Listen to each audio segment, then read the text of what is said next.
बिस्मिल्लाहिर्रहमानिर्रहीम। ओके बेटा, स्टार्ट करते हैं। लास्ट बेटा क्लासेस के अंदर हमने स्टार्ट किया था टॉपिक मटेरियल का। उसके अंदर बेसिकली एक्सक्यूज मी सर, उसके अंदर जो हम माइक बेटा म्यूट कर लें आप लोग अपने। सर कुछ पूछना था आपसे। बेटा पूछें, बिल्कुल पहले पूछें। सर आपने बताया था कि जो ओवर अप्लाइड एफओएच है उसे हम प्रॉफिट में ऐड करते हैं, तो बिल्कुल। सर ये इनकम स्टेटमेंट का आपने बताया था, तो इनकम स्टेटमेंट को जरा ब्रीफ कर दें प्लीज। इनकम स्टेटमेंट बेटा मैंने आपको बनानी नहीं सिखाई। इनकम स्टेटमेंट जो है वो मैंने आपको बनानी नहीं सिखाई। वो बेसिकली फाइनेंशियल अकाउंटिंग का टॉपिक है जिसके अंदर हम बैलेंस शीट और इनकम स्टेटमेंट बनाते हैं। मैंने सिर्फ आपको ये एक पॉइंट दिया था। इनकम स्टेटमेंट होती क्या, मैं आपको वैसे गाइड कर देता हूँ कि क्या होती है। इनकम स्टेटमेंट बेटा ऐसी स्टेटमेंट होती है जिसके अंदर आपको पता चलता है कि आपका प्रॉफिट कितना हुआ या आपका लॉसेस कितना हुआ। अगर हम आसान अल्फाज के अंदर अपनी इनकम स्टेटमेंट बनाना चाहें, फॉर एग्जांपल मैं अपनी बनाना चाहता हूँ। अब मेरे पास इनकम क्या है, मेरी सैलरी। पूरे महीने के अंदर जहां जहां से मुझे पैसे मिल रहे हैं वो मेरी इनकम है। अगर मैंने कोई साथ में छोटा सा कारोबार कर रहा हूँ तो वो भी मेरी इनकम है। जो जो वहां से रेवेन्यू आ रहा है उसको मैं लिखता जा रहा हूँ खाते के अंदर। फिर उस महीने में जितने मेरे सारे के सारे एक्सपेंसेस हैं उसमें से मैं उसको माइनस कर दूंगा। इनकम में से जब आप एक्सपेंसेस को माइनस करेंगे, अगर आपके पास पैसे बच जाते हैं तो वो प्रॉफिट होगा। अगर पैसे नहीं बचते, वो माइनस में आंसर आ जाता है, तो आपको लॉस हो रहा है। फॉर एग्जाम्पल मेरी सैलरी है 1 लाख, एक्सपेंस हो गए मेरे 1,20,000। अब वो जो 20,000 है वो मेरा लॉस होगा। अच्छा, दूसरी तरफ आते हैं फैक्ट्री ओवरहेड्स की तरफ। फैक्ट्री ओवरहेड्स वो एक्सपेंसेस होते हैं जो आपने प्रिडिक्ट किए थे, जो मैंने आपको थोड़ी देर पहले बताया था लास्ट क्लास के अंदर, कि वो जो अप्लाइड और ओवर अप्लाइड की हमने बात की थी। मैं आपको थोड़ा सा गाइड भी कर देता हूँ उसके ऊपर दोबारा। चले, आपने क्वेश्चन पूछ लिया, बाकी लोगों को भी प्रॉब्लम होगी तो पूछ सकते हैं इसमें से। उसमें क्या होता है, अब आपने अगर बेटा फॉर एग्जांपल मैंने एस्टिमेट किया जी कि मेरे एक्सपेंस होंगे फैक्ट्री के, सपोज कर रहा हूँ कि इस महीने होंगे मेरे फैक्ट्री के एक्सपेंसेस 60,000। अब मैंने वो 60,000 खाते में लिख दिए एक्सपेंसेस के तौर पे। हुआ क्या कि जब पूरा साल गुजरा तो मेरे एक्सपेंस हुए 50,000। अब इसका मतलब खाते में मैंने लिखा हुआ 60,000 एक्सपेंस होने हैं, लेकिन एक्चुअल में मेरे एक्सपेंस कितने हुए, 50,000। तो 10,000 जो है वो मेरे एक्सपेंस कम हुए हैं। अब वो जो 10,000 मेरा बच गया है वो मेरी इनकम के अंदर ऐड होगा। अब वो जो पैसे मेरे पास, अगर फॉर एग्जांपल वहां पे प्रॉफिट निकलता है मेरा 30,000, तो ये जो 10,000 मेरे पास एक्स्ट्रा बच चुका है ये भी आप अपने प्रॉफिट में ऐड कर देंगे। This is the concept behind that, कि आपका अगर ओवर अप्लाइड आ जाए तो आपने उसको कैसे डील करना है, और अगर आपका अंडर अप्लाइड आ जाए तो आपने उसको कैसे डील करना है। आपने खाते में लिखा 60,000 रुपया, लेकिन एक्चुअल में जो आपका खर्चा हो गया वो 80,000 हो गया। अब वो जो 20,000 आपने कम लिखा है, अब वो तो उस दूसरी तरफ आपका प्रॉफिट बच रहा था 30,000। इधर आपका एक्सपेंस अभी 20,000 और पे करने वाला रहता है क्योंकि हमने खाते में कम लिखा था। उस 30,000 में से ये 20,000 फिर आप माइनस करेंगे। यानी अगर आपने अपना एक्चुअल प्रॉफिट या एक्चुअल लॉस देखना है तो उसके लिए पहले आपको एफओएच जो अंडर अप्लाइड और ओवर अप्लाइड है उसको भी डील करना पड़ेगा। मैंने उसके लिए आपको इनकम स्टेटमेंट का स्केच दिखाया था, मैं दोबारा ओपन कर देता हूँ आप लोगों के लिए। वहां पे आपको थोड़ा सा आइडिया हो जाएगा।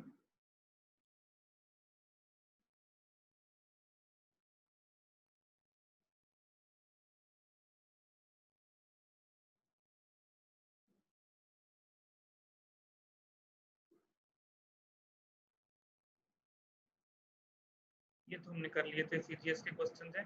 और इसके अलावा बेटा जब तक मैं ओपन करता हूँ कोई और भी क्वेश्चन है तो आप पूछ लें, ताकि मैं साथ ही आप लोगों को गाइड कर दूं। लास्ट क्लासेस में से जो हमने टॉपिक डिस्कस किया था सीजीएस का, कॉस्ट ऑफ गुड सोल्ड का हमने टॉपिक किया था, और उसके अंदर फिर हमने एफओएच का जो टॉपिक था उसमें हमने अंडर अप्लाइड और ओवर अप्लाइड वाला भी टॉपिक डिस्कस किया था। ये हमारा सीजीएस था जो हमने लास्ट टाइम डिस्कस किया था। ये स्टेटमेंट कैसे बनती है ये आपको बताया गया था। और उसके बाद फिर हम लोगों ने अंडर अप्लाइड और ओवर अप्लाइड वाला टॉपिक किया था, जो भी इन्होंने स्टूडेंट ने क्वेश्चन भी पूछा। मैं आपको वो भी थोड़ा सा बता देता हूँ। बेसिकली मैं आपको इनकम स्टेटमेंट का जो है वो दिखाना चाह रहा हूँ, उसका स्केच किसमें आपने कैसे डील किया था देखना पड़ेगा किधर गया वो क्वेश्चन।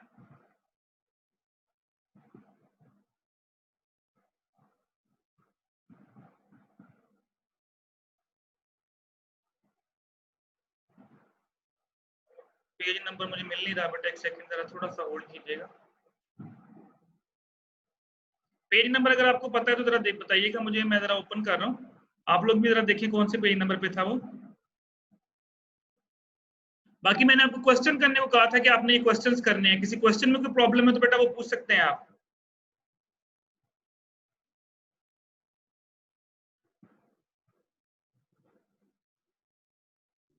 सर क्वेश्चंस तो हो गए थे, लेकिन आपने बोला था कि आप थोड़ा बेटा लाउड बोल रहे हैं, आपकी आवाज नहीं आ रही, अपना माइक की तरफ अपने पास करें थोड़ा सा। सर आपने बोला था मैं फैक्ट्री ओवरहेड्स की लिस्ट सेंड करूंगा कि उसमें कौन कौन सी चीजें आती है, आपने वो सेंड नहीं की, बाकी क्वेश्चन थे तो कोई प्रॉब्लम नहीं। बेटा सॉरी अगेन, मेरे आपकी आवाज नहीं आई, थोड़ा सा लाउड बोलें। सर आपने बोला था मैं फैक्ट्री ओवरहेड्स में जो जो चीजें आती है उसकी एक लिस्ट सेंड करूंगा, आपको पता वो चल मैंने जाए। आपको सेंड नहीं की, आपने मैं वो आपको सेंड सेंड नहीं कर की, देता लेकिन हूँ। क्वेश्चन में तो कोई प्रॉब्लम नहीं आई, वो हो गए हैं। चले कोई बात नहीं, मैं फिर भी सेंड कर देता हूँ, आपको नहीं भी प्रॉब्लम आई तो it's okay, very good nice, लेकिन फिर भी मैं आपको सेंड कर देता हूँ। मैं बेसिकली सेंड कर नहीं सका, लास्ट वीक में थोड़ा बिजी था, तो मैंने आप लोगों को शायद मेरा लेक्चर भी अभी इस वीक ही सेंड किए हैं। अगर आपको देखें तो आपके व्हाट्सएप के अंदर भी जो मैंने लेक्चर थे वो इसी जगह मैंने अभी शो किए थे आपके। ये देखिए आपके सामने, ये आपके इनकम स्टेटमेंट बेटा देखिए आपके पास, ये उसमें थोड़ा सा दिया भी हुआ है। अब अगर आप यहाँ पे देखें, ये नेट प्रॉफिट निकला था, मैं थोड़ा सा आपको बताया था, ये देखिए नेट प्रॉफिट निकला था 10,000 80,000। अभी 80,000 जो है ये प्रॉफिट निकल चुका है उस बंदे का। अब प्रॉब्लम ये है कि जो पीछे हमने एक्सपेंसेस का जो है वो हमने प्रिडिक्ट किया था, उस प्रिडिक्शन के अंदर क्या हम अंडर अप्लाइड थे या हम ओवर अप्लाइड थे। अब वहां पे हमने निकला था कि फॉर एग्जांपल मैंने कहा था कि जी 60,000 खर्चा होगा, लेकिन खर्चा एक्चुअल हुआ 50,000, तो इसका मतलब हमने 10,000 एक्स्ट्रा खर्चा लिख दिया, ओवर अप्लाइड कर दिया हमने, 10,000 एक्स्ट्रा लिख दिया। तो वो 10,000 यहाँ पे देखिए उसने ऐड किया हुआ है ये इनकम स्टेटमेंट के अंदर। ये देखिए आपने सिर्फ ये कॉन्सेप्ट याद रखना है जो मैं आपको बता रहा हूँ कि अगर फॉर एग्जांपल आपसे कहा जाता है कि ओवर अप्लाइड को इनकम स्टेटमेंट के साथ कैसे डील करते हैं और अंडर अप्लाइड को इनकम स्टेटमेंट के साथ कैसे डील करते हैं, तो आपको पता होना चाहिए कि ओवर अप्लाइड को हमने ऐड करना है और जो अंडर अप्लाइड है उसको हमने क्या करना है, उसमें से हमने माइनस करना है। तो ये चीज सिर्फ बेटा आपने यहाँ पे ये चीज याद रखनी है, बाकी आपको इनकम स्टेटमेंट को बनाने के लिए नहीं आएगी और बैलेंस शीट आपको ठीक है बनाने सर। के लिए आएगी। Just remember the concept only जी। और इसके अलावा बेटा कोई confusion? No sir, thank you. हो गया, तो बस आपने ये कॉन्सेप्ट ध्यान में रखना है। मे पॉसिबल आपको एमसीक्यू टाइप क्वेश्चन में पूछा जा सकता है, या मे पॉसिबल में आपको वैसे एक छोटा सा बना दूं, स्टेटमेंट बना दूं कि ये ऐसे हो रहा है, ये ऐसे हो रहा है, उसका अंडर अप्लाइड ये था, उसका ओवर अप्लाइड ये था, आपने मुझे कमेंट करें कि इसके ऊपर आपने क्या करना होगा। तो आपको पता होना चाहिए कि अगर अंडर अप्लाइड है तो उसको हम इनकम स्टेटमेंट के साथ क्या करेंगे, और अगर ओवर अप्लाइड है तो हम उसको इनकम स्टेटमेंट के साथ क्या करेंगे। Just remember the concept only. और याद रखिएगा जो न्यूमेरिकल मैं करवाऊंगा ना आप लोगों को बेटा, यहाँ पे आप लोगों ने सिर्फ उन्हीं की प्रैक्टिस करनी, मतलब उन्हीं उसी तरह की कोई न्यूमेरिकल्स की प्रैक्टिस करनी है। जो चीज हमने यहाँ पे नहीं की होगी, डोंट वरी, वो आपको पेपर में भी नहीं आएगी। ओके, लास्ट टाइम बेटा हमने स्टार्ट किया था इन्वेंट्री को, तो मैंने आपको बताया था बेसिकली इन्वेंट्री बेटा हम बोलते हैं स्टॉक। आपको पता है कि बेटा स्टॉक और इन्वेंट्री में मैंने आपको फर्क भी बताया था कि स्टॉक के अंदर जो है वो सिर्फ और सिर्फ हम फिनिश्ड गुड्स को डील करते हैं, जबकि इन्वेंट्री के अंदर हम फिनिश्ड गुड्स प्लस जो वर्क इन प्रोसेस होती हैं वो सारी की सारी चीजें आपकी यहाँ पे शामिल होती हैं। मैं थोड़ा सा यहीं से रिवाइज करता हूँ दोबारा जहां से हमने इसको वाइंड अप किया था। दो तरह के बेटा सिस्टम होते हैं इन्वेंट्री को मैनेज करने के, एक होता है परपेचुअल इन्वेंट्री सिस्टम और एक होता है पीरियोडिक इन्वेंट्री सिस्टम। ये मैंने आपको लास्ट टाइम डेफिनेशन बताई थी दोनों की, दोनों में फर्क क्या होता है। जित हरीम बेटा क्या फर्क होता है दोनों में? परपेचुअल इन्वेंट्री सिस्टम क्या होता है, पीरियोडिक इन्वेंट्री सिस्टम क्या होता है, ये मैंने लास्ट टाइम आप लोगों को बताया था। सर पीरियोडिक इन्वेंट्री सिस्टम में हम मतलब एनुअली कर देते हैं, अपनी चीज़ों का रिकॉर्ड ले लेते हैं, और परपेचुअल इन्वेंट्री सिस्टम में हमारे पास जैसे ही हम कोई एंट्री पास करते हैं उसके बाद फौरन ही हमारे पास उसका रिकॉर्ड आ जाता है कि बाकी चीज़ें हमारे पास इतनी रह गई हैं। बिल्कुल सही बोला। पीरियोडिक इन्वेंट्री सिस्टम के अंदर बेसिकली बेटा क्या होता है कि पीरियोडिक इन्वेंट्री सिस्टम के अंदर आफ्टर स्पेसिफिक टाइम पीरियड, जो भी आपने टाइम पीरियड सेट किया होता है उस टाइम पीरियड के बाद हम जाते हैं स्टोर रूम के अंदर और वहां से जाके फिर हम चीजों को चेक करते हैं कि कौन कौन सी चीज स्टोर के अंदर खत्म हो चुकी है और कौन कौन सी चीज स्टोर के अंदर अवेलेबल है after some specific time period. वो आप एक साल भी हो सकता है, वो हर साल तो बहुत ज्यादा लंबा अरसा हो जाता है, मतलब 3 डेज भी हो सकते हैं, 4 डेज भी हो सकते हैं, 1 वीक भी हो सकता है, 2 वीक्स भी हो सकता है, 1 मंथ भी हो सकता है। ये पीरियोडिक इन्वेंट्री सिस्टम होता है। परपेचुअल में क्या होता है कि हर ट्रांजैक्शन के बाद आपको अप टू डेट इन्फॉर्मेशन मिल जाती है कि हमारे स्टोर के अंदर कितनी चीजें रह गई, कितनी चीजें हमारे स्टोर के अंदर खत्म हो चुकी है। इसकी मैंने एग्जांपल दी थी आपको, बड़े बड़े डिपार्टमेंटल स्टोर्स देख लें आप, इवन के मेडिकल स्टोर्स वगैरह देख लें, वहां पे भी आपको क्या होता है, वहां पे आपको क्या होता है, सॉरी बीच में कुछ स्टूडेंट्स मेरे ख्याल ज्वाइन कर रहे हैं इसलिए मैं बीच में स्टॉप पॉज देता हूँ उनको ज्वाइन करवाने के लिए। तो उसमें ये होता है कि आप अगर तो बेटा after some specific time period देंगे और वो चीज दरमियान में खत्म हो जाएगी तो इससे तो एक तो आपकी रेपुटेशन डैमेज होगी, जो मैंने लास्ट टाइम भी बताया था। दूसरा बेटा उसमें ये होता है कि जब आप एक स्पेसिफिक टाइम पीरियड के बाद जब चीजों को चेक करने जाते हैं, फॉर एग्जांपल आपने कहा मैंने थर्सडे टू थर्सडे चेक करनी है, जब आप थर्सडे टू थर्सडे जमा करते हैं, चेक करने जाते हैं स्टोर के अंदर, और एक चीज सपोज मंडे को खत्म हो चुकी है, तो ट्यूसडे, वेडनेसडे और थर्सडे को जाके आपने चेक करना है, थर्सडे को जाके आपको पता चलेगा ये चीज खत्म हुई है, फिर आप उसको ऑर्डर देंगे, उसको आने में भी 2-3 दिन लगेंगे, यानी 5-6 दिन वो चीज आपके स्टोर के अंदर अवेलेबल नहीं होगी। इससे आपको 2 से 3 नुकसान होंगे। पहला नुकसान बेटा आपको ये होगा कि आपका जो कस्टमर है वो वापस चला जाएगा, वो डीमोटिवेट होकर जाएगा, यार जब भी स्टोर में आते हैं चीज मिलती नहीं है। अक्सर ये हमारे माइंड में आती है बात, जब 2-3 दफा आपको चीज नहीं मिलेगी तो हम फिर स्टोर की तरफ जाना छोड़ देते हैं। नंबर 2, आपकी सेल्स डिक्रीज होंगी, जो चीज आपकी बिकनी थी वो चीज आपकी नहीं बिकी, तो इसका मतलब आपको वेट करना पड़ेगा। थर्ड इज रेपुटेशन, आपकी रेपुटेशन डैमेज होगी, और नेक्स्ट टाइम अगर फॉर एग्जांपल मेरा कोई दोस्त मुझसे पूछेगा तो मैं कहूंगा यार फलां जगह पे ना जाना, वहां पे चीज नहीं मिलनी, फलां स्टोर पे चले जाओ, वहां पे चीज हमेशा मिलती है। अक्सर आप अपनी लाइफ के अंदर देख लें, अक्सर जिस तरह हम ये 2-2, 3-3 डिपार्टमेंटल स्टोर अगर करीब करीब हो, हम वहां जाना प्रेफर करते हैं जहां हमें सारी चीजें एक ही जगह पे मिल जाए। तो परपेचुअल इन्वेंटरी सिस्टम में क्या होता है कि अप टू डेट इन्फॉर्मेशन मिलती है आपकी कंपनी को या आपके स्टोर को कि अब इस वक्त हमारे स्टोर के अंदर कितनी चीजें रह चुकी हैं। तो ये लास्ट टाइम बेटा मैंने आप लोगों को बताया था, और perpetual inventory system is better than periodic inventory system. अच्छा, इसके बाद परपेचुअल इन्वेंटरी सिस्टम के अंदर अब हम डिस्कस करेंगे 3 मेथड्स को डिस्कस करेंगे, which is called costing method, FIFO method, LIFO method and weighted average method. ये बेसिकली मेथड्स है क्या, जो आप लोगों ने असाइनमेंट के अंदर भी किए थे। इन मेथड्स का मकसद क्या था, कि मेथड्स क्यों यूज किए जाते हैं, पहले हम इसके ऊपर डिस्कशन करेंगे, देन फिर हम इसका छोटा सा न्यूमेरिकल करेंगे और ये टॉपिक हमारा जो है वो कंप्लीट हो जाएगा। ये आप लोगों ने असाइनमेंट के अंदर इसके क्वेश्चंस भी सॉल्व किए थे। अब मुझे नहीं पता कि आप लोगों ने कैसे सॉल्व किए थे, काफी स्टूडेंट्स को प्रॉब्लम भी आई थी इसके अंदर, डेफिनेटली उन्होंने व्हाट्सएप के ऊपर मुझसे डिस्कशन भी की थी, मैंने कुछ गाइड करने की कोशिश भी की थी, but still I know that कि आपका ये सब्जेक्ट भी नहीं है, तो आप लोगों को डिफिकल्टी जरूर हुई होंगी। तो अभी वो डिफिकल्टी सारी मैं यहाँ पे खत्म करने की कोशिश करूंगा। अगर जिस पोर्शन में डिफिकल्टी आई और अगर फिर भी समझ ना आए तो मुझसे बेटा क्वेश्चन लाजमी पूछिएगा। कॉस्टिंग मेथड में बेटा 3 मेथड है, FIFO method, LIFO method and weighted average method. अच्छा, इन तीनों में फर्क क्या है, ये मेथड यूज क्यों किए जाते हैं? अब छोटी सी एग्जांपल देखिएगा। फॉर एग्जांपल मेरी एक टेक्सटाइल मिल है, उसके लिए मैं कॉटन परचेज करता हूँ। अब मैंने क्या किया, मैंने कॉटन परचेज की, मैंने रॉ मटेरियल उसके लिए परचेज करना है कॉटन का। तो फॉर एग्जांपल मैं कहता हूँ जी एक 40 kg का जो पैकेट है वो मैंने 1000 रुपए में खरीदा। ये मैंने खरीदा कोई तकरीबन 2 जुलाई को। फिर 5 जुलाई को मैंने मजीद 5 कॉटन के पैकेट खरीदे, उस वक्त रेट हो गया दैट, चले मैं साथ साथ लिखता भी हूँ ताकि आप लोगों को थोड़ा सा अंडरस्टैंडिंग ज्यादा बेहतर हो, मैं यहाँ पे साथ साथ लिखता भी हूँ। सपोज मैंने 10 पैकेट मंगवाए, उस वक्त रेट था at the rate of 1000 rupees, suppose ये रेट था उस वक्त। अच्छा, उसके बाद कुछ दिनों बाद मैंने 15 पैकेट्स मजीद मंगवाए और उस वक्त जो रेट हो गया फॉर एग्जांपल वो रेट हो गया 1200 रुपए। अच्छा, कुछ दिन के बाद मैंने फिर कुछ 25 पैकेट मंगवाए और उस वक्त रेट हो गया फॉर एग्जांपल 900 रुपए।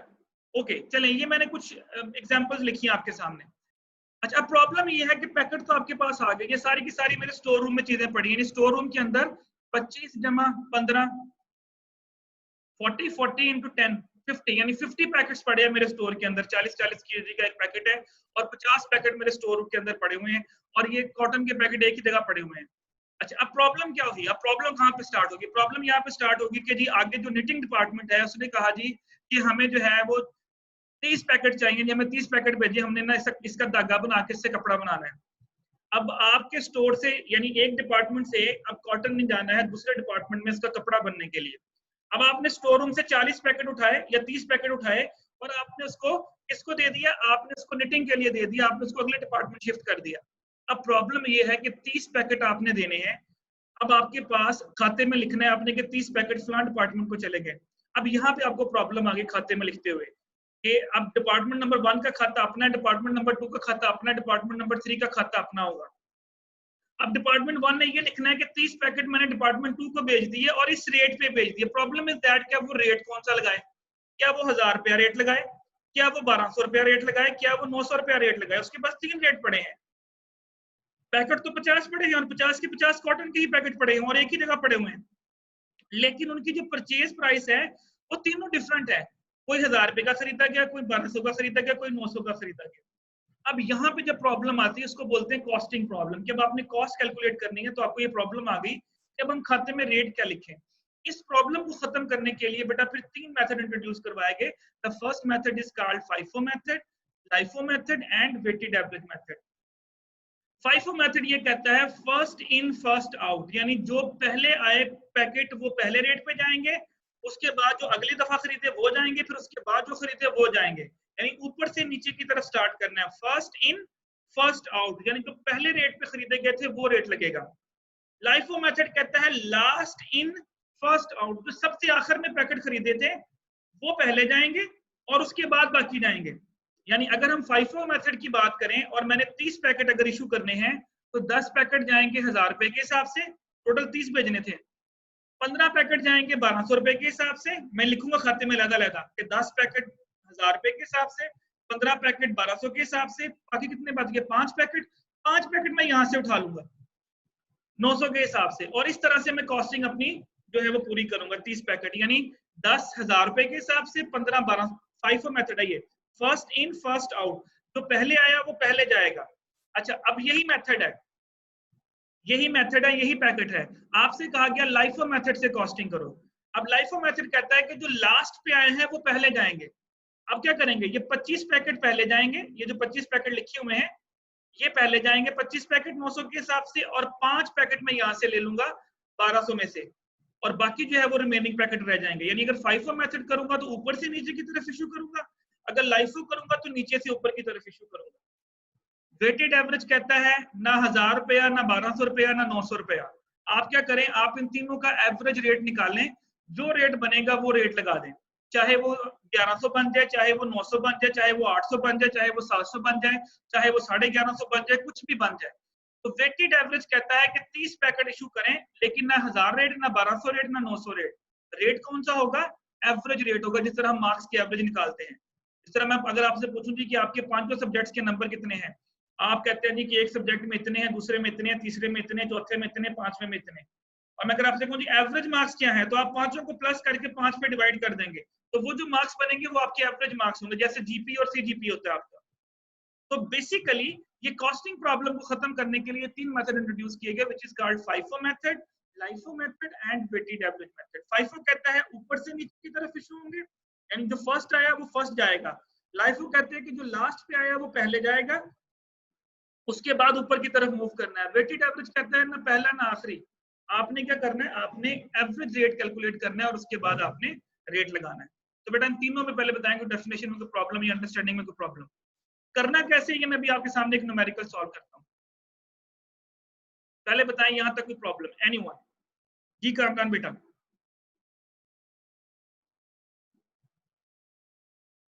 जी सर ठीक है, समझ आ गई। क्लियर हो गया जी मिशेल बेटा, क्लियर?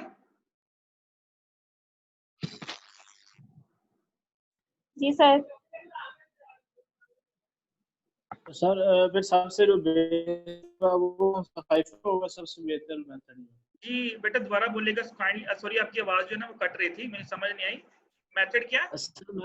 सर मैंने बोला ये जो आपने 3 बताए हैं मेथड, इनमें सबसे बेहतर फिर कौन सा होगा, पहले वाला? अभी हम न्यूमेरिकल करते हैं, वहां पे मैं आपको बताता हूँ। आपका क्वेश्चन बिल्कुल जेन्युइन है, मैं वहां पे बताता हूँ। लेकिन बेटा देखिए डिपेंड करता है कंपनी के ऊपर कि उसने कौन सा यूज करना है। अगर आप मुझसे पूछें, अगर मैं पूछूं कि आपके इंडिविजुअल सब्जेक्ट्स के मार्क्स वो बेहतर है या आपका जो सीजीपी है वो आपके सेमेस्टर को रिप्रेजेंट करेगा, तो आपका बेटा आंसर होगा सीजीपी रिप्रेजेंट करेगा। तो सीजीपी रिप्रेजेंट करने का मतलब है कि एवरेज वाला जो होता है वो हमेशा बेहतर होता है, क्योंकि फाइफो में कब कोई रेट ऊपर है कोई रेट नीचे है, लाइफो में भी कोई रेट नीचे है कोई रेट ऊपर है। एवरेज क्या होता है, एवरेज के अंदर जो है वो सारे रेट्स का एक एवरेज रेट्स निकल आता है, तो वो सबसे बेस्ट होता है। अगर आप कॉस्टिंग के पॉइंट ऑफ व्यू से पूछेंगे तो weighted average method is more suitable method, क्योंकि इसमें ना तो हाईएस्ट रेट आएगा ना लोएस्ट रेट आएगा। आप देखें जिस तरह आपके 5 या 6 सब्जेक्ट है, एक में आपका ए ग्रेड आ जाता है, एक में आपका सी ग्रेड आ जाता है फॉर एग्जाम्पल। अब वो जो ए वाला है वो तो बहुत अच्छा रिप्रेजेंट कर रहा है आपको, लेकिन जो सी वाला है वो आपके सीजीपीए का बेड़ा गर्क कर रहा है। तो फिर क्या होगा, फिर हम सीजीपीए की तरफ जाते हैं कि आपके सेमेस्टर के जीपीएस तो बहुत अच्छे हैं, फिर बाद में जब हम उनकी एवरेज निकालेंगे तो वो जो सीजीपीए होगा वो आपकी डिग्री को रिप्रेजेंट करेगा कि आपकी टोटल एवरेज मार्क्स कितने हैं। इसी तरह बेटा यहाँ पे भी अगर देखें तो जो एवरेज वाला सिस्टम होता है वो हमेशा बेहतर होता है as compare to FIFO, as compare to LIFO। Okay, छोटा सा बेटा न्यूमेरिकल की तरफ जाते हैं। आपके ये प्रैक्टिस क्वेश्चन है, ये बाकी आप पढ़ लीजिएगा। LIFO मेथड का क्या फायदे क्या नुकसान है, वेटेड एवरेज के क्या फायदे क्या नुकसान हैं, ये मैंने आपको थोड़ा सा गाइड कर दिया पहले। This is the practical question.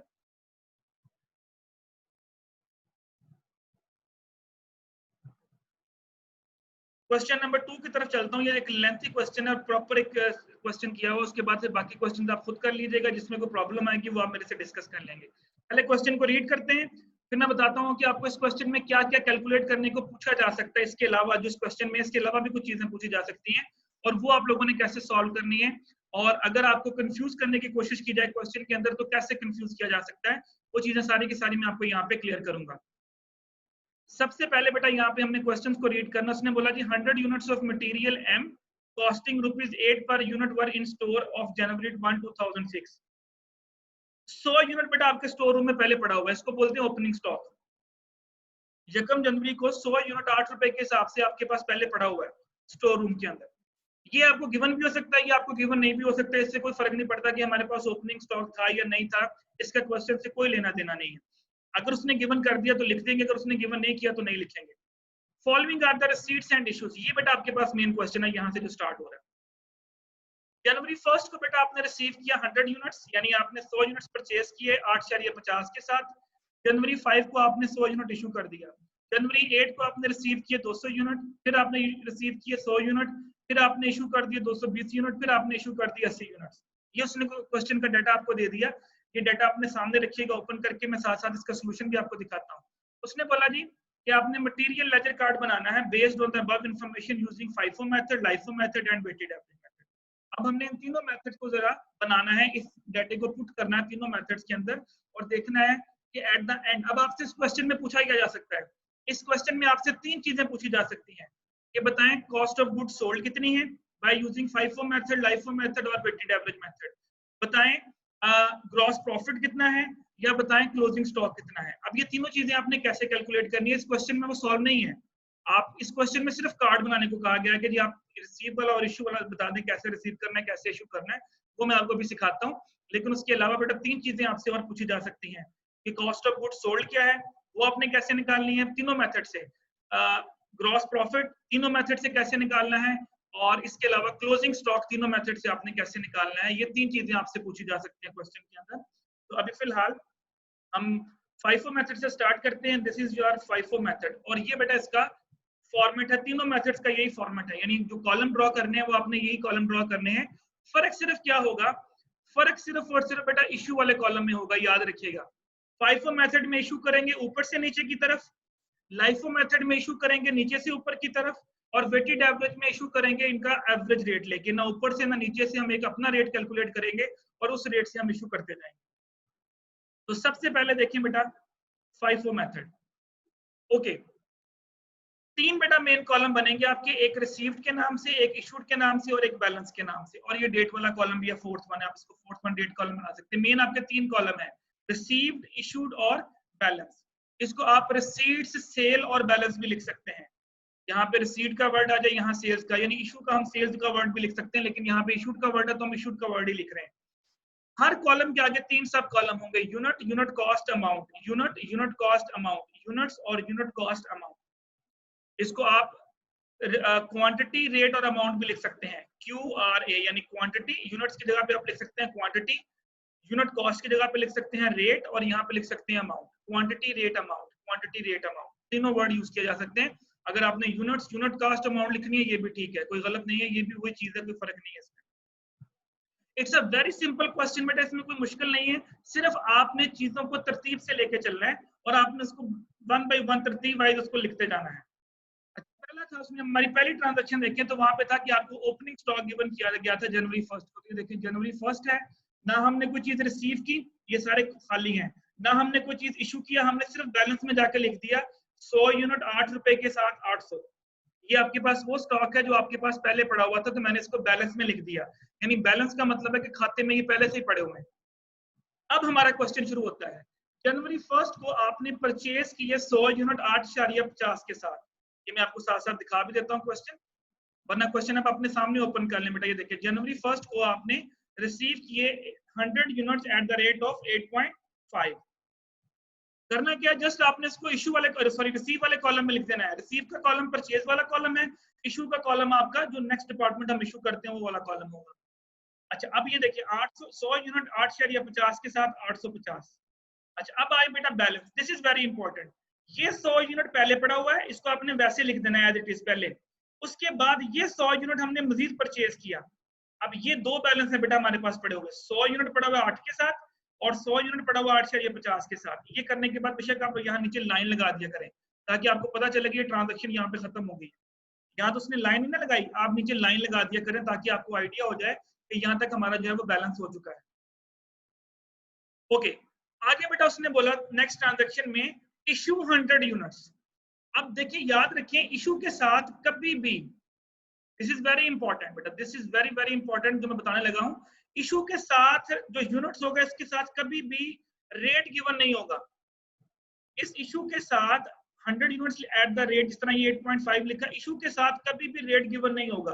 अगर कभी क्वेश्चन में इशू के साथ रेट गिवन कर दिया जाए तो आपने रेट इस्तेमाल नहीं करना, वो आपको कंफ्यूज करने के लिए दिया गया होगा। इशू वाला जो रेट है वो हमने खुद लगाना है according to the method. FIFO के साथ लगाएंगे, LIFO का LIFO के साथ लगाएंगे और एवरेज का एवरेज के साथ लगाएंगे। दोबारा सुन लें, इशू के साथ जो यूनिट्स होंगे उसके साथ रेट गिवन नहीं होगा। अगर वो रेट गिवन किया तो आपने क्वेश्चन के अंदर फिलहाल यहाँ पे यूज नहीं करना, उसको कहाँ इस्तेमाल करना है वो मैं आपको बाद में बताऊंगा उसको कहाँ इस्तेमाल करना है। अब आपने 100 यूनिट्स इशू करने हैं, मेथड कौन सा है, FIFO। अब आ जाए इशूड वाले कॉलम में, यहाँ पे लिखा 100। अब आपके बैलेंस में दो चीजें पड़ी हैं, ये आपका बैलेंस पड़ा हुआ है, 100 यूनिट पड़ा हुआ है 800 के साथ और 100 यूनिट पड़ा हुआ 8.5 के साथ। अब FIFO मेथड है तो बेटा ऊपर से नीचे की तरफ आपने इशू करना है। तो हम क्या करेंगे, 100 यूनिट इशू करना था तो ये ऊपर वाला जो 100 यूनिट है ये इशू कर दिया जाएगा। अच्छा अगर वो कहता है 80 यूनिट इशू करें तो बेटा हमने फिर भी 80 यूनिट यहीं से उठाने थे 100 में से, और मैंने यहाँ पे 80 लिख देना था और रेट कौन सा लगना था, ये 8 वाला। FIFO मेथड ये कहता है कि आपने हमेशा ऊपर से नीचे की तरफ इशू करना है। अब आपने यहाँ 100 यूनिट्स इशू किया 8 के साथ और 800 आ गया। अब ये देखें ये ऊपर वाला जो 100 यूनिट है ये खत्म हो गया। अब बैलेंस में कितना रह गया, बैलेंस में हमारे पास ये 8.5 वाला रह गया। ये देखें 100 यूनिट 8.5 के साथ 850 भी हमारे बैलेंस में रह गया। ऊपर वाला जो 100 यूनिट है वो खत्म हो गया क्योंकि वो हमने नेक्स्ट डिपार्टमेंट शिफ्ट कर दी। तो this is called FIFO method. यहाँ पे कोई प्रॉब्लम, यहाँ तक कोई problem anyone? No sir. Okay अब आगे आ जाए, आपने 200 यूनिट मजीद खरीदा, 8.85 से खरीदा और 1770 रुपए उसके बने। अब बैलेंस में आ जाए, ये 100 यूनिट जो हमारे पास पिछली ट्रांजैक्शन का बचा पड़ा, ये देखें ये वाला जो बैलेंस था, याद रखिएगा बेटा जो पीछे वाला बैलेंस खत्म हो गया वो खत्म होता जाएगा। अब ये 100 यूनिट इशू हो चुका है, ऊपर वाला ये वाला ये खत्म हो चुका है। आपने हमेशा जो लास्ट बैलेंस होगा उसको उठाना है। ये हमारे पास पहले का पहले आ गया और मजीद हमने इसमें कितने यूनिट्स खरीदे, 200, तो ये देखिए उसके नीचे लिख दिए गए। अच्छा फिर परचेज की ट्रांजैक्शन है, 100 यूनिट मजीद परचेज किया गया, तो ये देखें ये दोनों बैलेंस में ये चीजें पड़ी हुई हैं, ये दोनों बैलेंस मैंने यहाँ पे लिख दिया और इसके नीचे बेटा थर्ड हमारे पास क्या आ गया, ये वाला 100 के साथ 9.25 925। आपकी अब स्टोर रूम के अंदर 100 यूनिट ये पड़ा हुआ है, 200 यूनिट ये पड़ा हुआ है और 100 यूनिट ये पड़ा हुआ है, यानी आपके स्टोर रूम के अंदर इस वक्त 400 यूनिट पड़ा हुआ है। ये तो हम परचेज करते जा रहे हैं। अब आते हैं इशू की तरफ। जनवरी 25 की ट्रांजैक्शन देखिए बेटा, जनवरी 25 को आपने इशू किए 220 यूनिट, ये चेक कीजिएगा बेटा, इशू आपने किए 220 यूनिट। अब आपका मेथड है FIFO, 220 यूनिट बेटा ध्यान में रखिएगा। अब आपने 220 यूनिट इशू करने हैं तो बेटा ये देखें 100 यूनिट ये आएगा पहला, तो ये देखिए यहाँ पे लिखा गया 100 8.50 के साथ, और उसमें से 220 करने थे तो 120 रह गए, तो 120 आपने यहाँ से उठाने हैं 200 में से, ऊपर से नीचे की तरफ आना है। 120 मैंने यहाँ से उठाए 8.85 के साथ, तो ये देखिए दोनों को प्लस करें ये बन के 220। अब आपके पास बैलेंस में क्या बचा, ये ऊपर वाला 100 खत्म हो गया, इसमें से भी 120 चले गए, इसमें बाकी रह गया 80 यूनिट, तो ये देखें 80 यूनिट ये रह गए 8.85 के साथ, और ये नीचे वाला 100 तो भी हमने छेड़ा ही नहीं, तो ये वैसे का वैसे ही आ गया। अच्छा अगर मैं कहता 320 यूनिट इशू करें तो 100 में ये इशू करता, 200 में ये इशू करता और 20 यूनिट में इसमें से लेता, ये 100 में से। इस तरह से बेटा आपने ऊपर से नीचे की तरफ इसको इशू करते जाना है, और जहां पे जो चीज बाकी बैलेंस में बचती जाएगी उसको आपने यहाँ पे लिख देना है। लास्ट ट्रांजैक्शन थी बेटा कि 80 यूनिट मजीद इशू किए, तो ये देखिए बेटा 80 यूनिट इशू किए, अब दोबारा ये वाले 80 इशू हो जाएंगे क्योंकि ऊपर से नीचे की तरफ इशू होना है। तो अब आपके बैलेंस में ये 100 यूनिट रह गया 9.2 के साथ, और यहाँ पे हमारा क्वेश्चन जो है वो खत्म हो गया। इसके बाद कोई ट्रांजैक्शन नहीं थी, ना खरीदने वाली ना बेचने वाली। तो बेटा पहले मुझे ये बताएं कि यहाँ तक पुट करने में कोई प्रॉब्लम किसी स्टूडेंट को, फिर मैं बताता हूँ कि इसमें आपको क्या क्या चीज कैलकुलेट करने को आ सकती है। एनीवन, एनी कंफ्यूजन बेटा? जी आयशा बेटा, आसिया, नो सर। क्लियर है बेटा यहाँ तक? Okay Yes, sir. अब यहाँ बेटा आपसे वो 3 चीजें कैलकुलेट करने को, अभी इस क्वेश्चन में उसने कुछ नहीं पूछा, लेकिन सपोज करें कि मैं आपसे 3 चीजें कैलकुलेट करने को कह सकता हूँ। वो 3 चीजें क्या हो सकती है? नंबर 1, मैं आपसे कहूंगा जी क्लोजिंग स्टॉक बताएं कितना है। ये पहली चीज मैं आपसे पूछ सकता हूँ कि बाय यूजिंग FIFO मेथड बताएं क्लोजिंग स्टॉक क्या है। बेटा जो एंड पे आपकी ट्रांजैक्शन बची है, ये जो 100 यूनिट्स बचे, जो लास्ट ट्रांजैक्शन आपके बैलेंस में होगी, कितना भी यहाँ बैलेंस पड़ा होगा लास्ट ट्रांजैक्शन के अंदर, वो आपका बेटा क्लोजिंग स्टॉक होगा। यानी यहाँ पे है 100 multiply by 9.25 which is equal to 925। तो ये आपका बेटा पहला आंसर होगा क्लोजिंग स्टॉक का। ये पहला आपसे पूछा जा सकता है, तो भी आपके पास होगा। सेकंड आपसे पूछा जा सकता है CGS क्या है, कॉस्ट ऑफ गुड्स सोल्ड क्या है। दिस इज वेरी इंपॉर्टेंट बेटा, CGS इज वेरी इंपॉर्टेंट। अच्छा अब यहां से हमें CGS का कैसे पता चलेगा? यहाँ से बेटा आपका जो CGS है वो आपको यहाँ से ऐसे पता चलेगा कि आपने, एक सेकंड बेटा ये मैं इसको साफ खत्म भी करूं। ओके ये बेटा आपका जो इशूड कॉलम है, दोबारा सुनिएगा, ये जो आपका इशूड कॉलम है, इस इशूड कॉलम के अंदर ये जो अमाउंट्स आ रही हैं 800, 850, 1062 एंड 708, इशूड कॉलम के अंदर जितनी भी आपकी अमाउंट्स आ रही हैं, इन सब अमाउंट्स को आपने प्लस कर लेना है, और प्लस करने के बाद जो आपके पास आंसर बनेगा that answer is called CGS। चाहे वो FIFO मेथड हो चाहे वो LIFO मेथड हो, इशूड अमाउंट के अंदर, इशूड जो हमारे पास कॉलम है, इसके अंदर जो हमारे पास अमाउंट का कॉलम है 800, 850, 1062, 708, आपने इन तीनों को बेटा प्लस कर लेना है। प्लस करने के बाद जो आपके पास आंसर आएगा that answer is called CGS। अब आप इसको प्लस करके देख ले, जो भी बनेगा वो आपके पास CGS आएगा। मैं यहाँ पे लिख भी देता हूँ, add issued column amount. Okay third बेटा आपसे पूछा जा सकता है ग्रॉस प्रॉफिट क्या है।